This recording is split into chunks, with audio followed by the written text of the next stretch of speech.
Baru, Solyu Intense Lip Stain. Warna intens, tahan hingga 12 jam. Beli sekarang. Langsung saja kita ke informasi emiten pemirsa. PT Bank Rakyat Indonesia Persero Tbk atau BBRI mengumumkan pembagian dividen interim kepada para pemegang saham sebagai bagian dari perayaan hari ulang tahun ke-129 di 16 Desember 2024. Perseroan akan membagikan dividen interim tahun buku 2024 sebesar Rp135 per saham atau sebesar 2,46 triliun rupiah.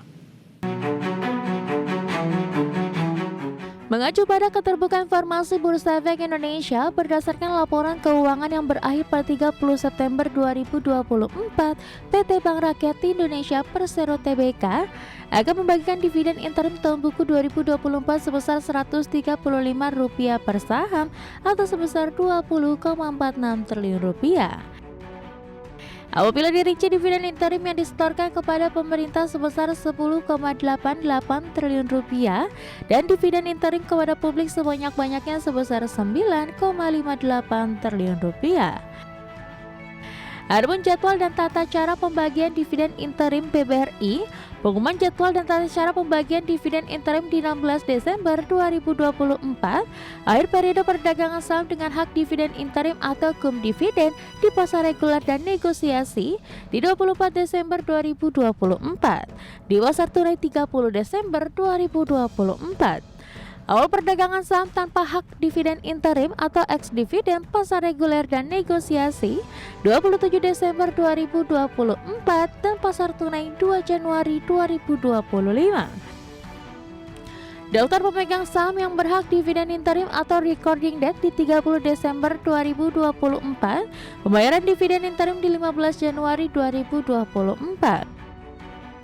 Direktur Utama PT Bank Rakyat Indonesia Persero Tbk Sunarso mengungkapkan, pembagian dividen interim ini mencerminkan kinerja BRI yang sehat serta apresiasi BRI kepada para pemegang saham yang terus mendukung perjalanan BRI hingga usia ke-129 tahun.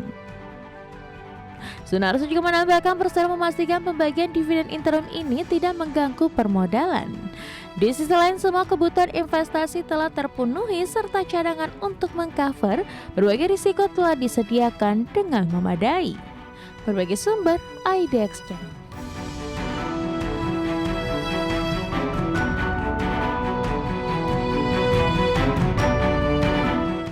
Ya, terkait dengan perkembangan informasi ini pemirsa, di sepanjang perdagangan hari ini BBRI lebih dominan bergerak di zona hijau meskipun pasca pembukaan lebih cenderung bergerak fluktuatif dan beberapa menit jelang penutupan penguatannya lebih ke arah terbatas.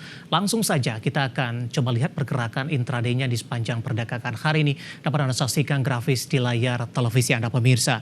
Dibuka di sesi pertama pada pagi tadi di zona merah, tepatnya di 4.150, sementara posisi penutupan perdagangan hari sebelumnya di Rp4.170 per saham. Pada pukul 10.20 penguatan terus berlanjut hingga ke 4.180. Bahkan pada pukul 11 siang tadi saham BBRI menyentuh ke level intraday tertinggi hari ini di 4280. Namun pada pukul 12 penutupan sesi pertama penguatan lebih ke arah terbatas dan menguat tipis di pembukaan sesi kedua di 4260. Sementara posisi saat ini penguatan BBRI sudah jauh lebih ke arah terbatas ketika sebelumnya BBRI mencoba mempertahankan posisi IHSG sehingga pelemahan di bawah 1% pemirsa.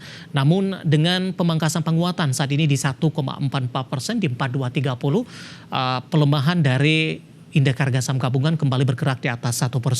Kita beralih ke grafis selanjutnya, kita akan coba lihat pergerakan saham BBRI dalam 6 bulan terakhir. Pelemahan signifikan sudah terjadi untuk BBRI.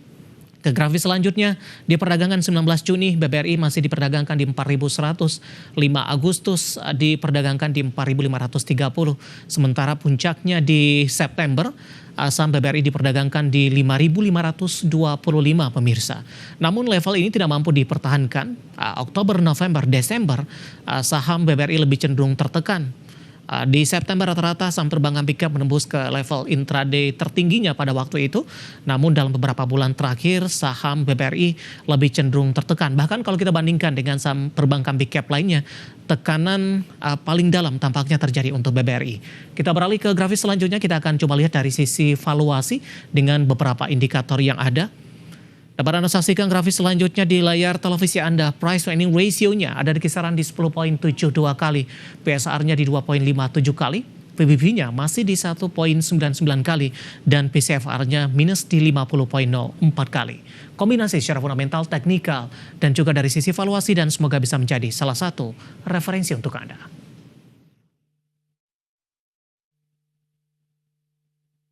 Kita akan jeda kembali dan tetap di tempat Anda. Setelah ini kita akan review jalannya perdagangan di sepanjang hari ini, di mana indeks harga saham gabungan lagi-lagi melemah di atas 1%. Kami akan segera kembali sesaat lagi.